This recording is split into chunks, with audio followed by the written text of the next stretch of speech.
This is the total negative terminal. This is the total positive terminal. Pay attention to the B- and P- of the BMS. First, connect the B- cable to the negative terminal of the battery pack.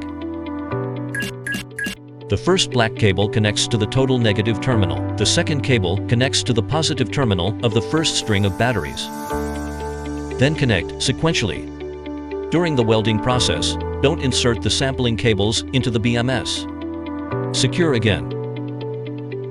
After completing the cable's welding, check whether the sampling cable's connection is correct. Measure the voltage between adjacent cables. If the voltage is all around the standard voltage, then the wiring is correct. You can also use the detection light board for testing. If the battery pack is 16 strings, then 16 lights should be on.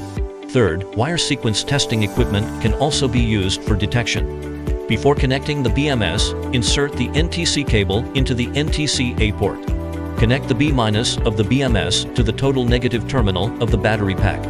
Plug in the sampling cables and check if the BMS is working properly. Plug in the Bluetooth module, the BMS will activate automatically. Taking Huawei mobile phone as an example, find the application market. Search the app Smart BMS, then click Install. After entering the app, all functions prompted in the system must be turned on. Take a single battery pack as an example. The list will prompt the serial codes of the connected Bluetooth module. Click the plus sign to connect the module. Then, you could check the battery parameters on the phone.